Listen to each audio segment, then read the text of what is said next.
At BrightStar, our team is available 24 hours a day, 7 days a week to provide service and care whenever it's needed.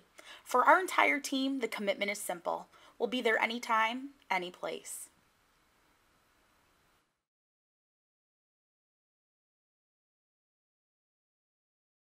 Bill has been slowly becoming more and more disabled over a period of 11 years. And we thought we were doing all right. I was taking care of him, and he used the walker to go to the bathroom and such. And he fell. And he cut his head. And he was in the hospital. And his doctor called, and he says, "You're going to have to do better than what you're doing. That he has to have more care because he's just going to continue to fall. His back will no longer support his body." And they had admitted him under observation. So he didn't qualify for rehab or anything. So they brought him home in a med bag and set him in that chair. He couldn't stand, couldn't walk. So anyway, the social worker came through community nursing, and she tried to get me help through the agency that they worked through. And they had no one available. And my son, who I was just talking about, had his offices above BrightStar. And I think he kind of knows your husband from something else that they worked on, some children's organization or something. And so he said to me, "I'm just going to go down and talk to Judy and Jim and see what they can do to help you." And because he came and helped me get him to bed and get him up and all that kind of stuff. And so Judy came over and talked to us and explained their program. And of course I knew nothing. I didn't even know anyone who had had this type of program.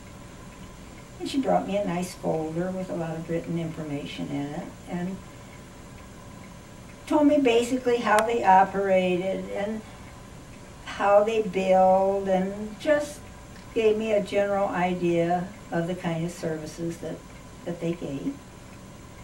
And so I think we started out with one caregiver. He came once a week.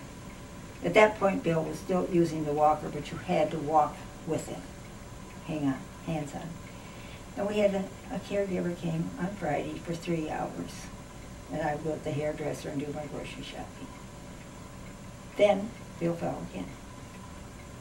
And we were in the hospital, and we were in the rehab. And then during that time, I called BrightStar and said, "I have to have more help. I can't do this anymore by myself." And at present, I have helped 3 times a week as a caregiver to shower and wash his hair. And then I leave when she comes. And so she gives him his cereal and his meds and just hangs out with him until I get home. And now, since Thanksgiving, I've had someone come every morning and get him up and dressed.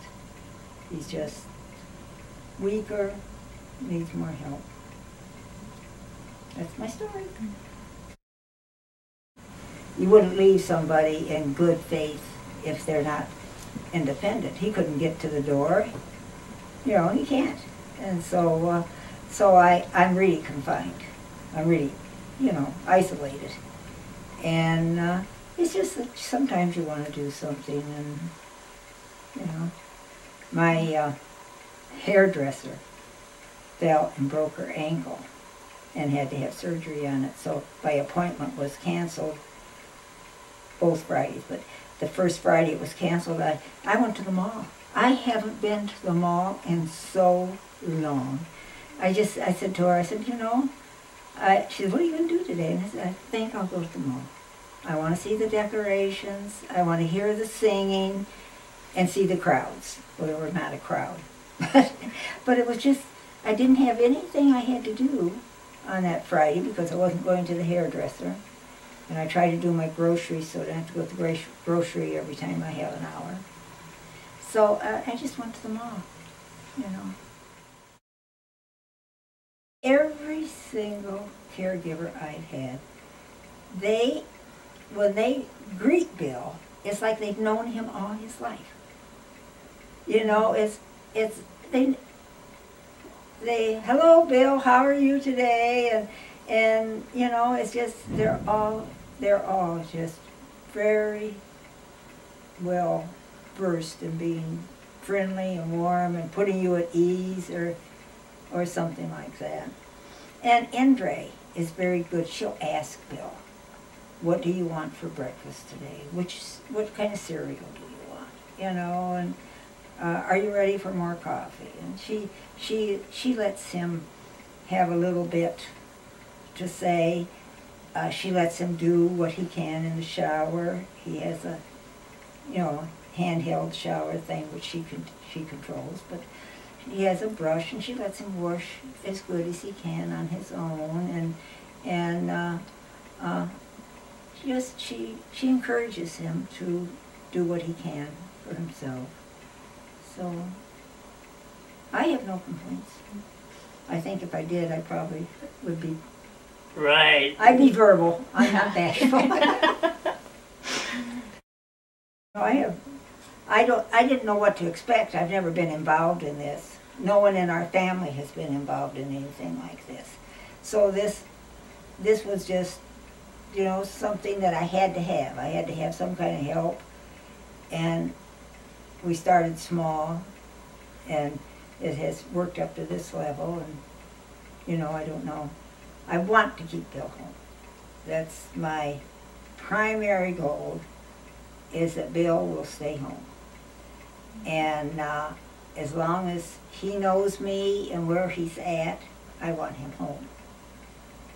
And so I have to do whatever we need, you know.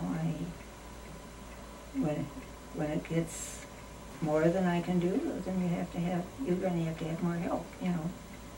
So. But being able to stay home was very important. Well, you know, it's his home too. Mm-hmm. And when you provide a nice home for your family, why should you be put in a nursing home? If you need nursing care, that's up, you know, I mean, when he was in rehab, I can't praise them enough. I mean, they could get him from not standing to walking to walking. You know, their rehabilitation is wonderful. He was at DuPage. And their rehabilitation is wonderful. He's been there 8 times. But I don't want him in a nursing home.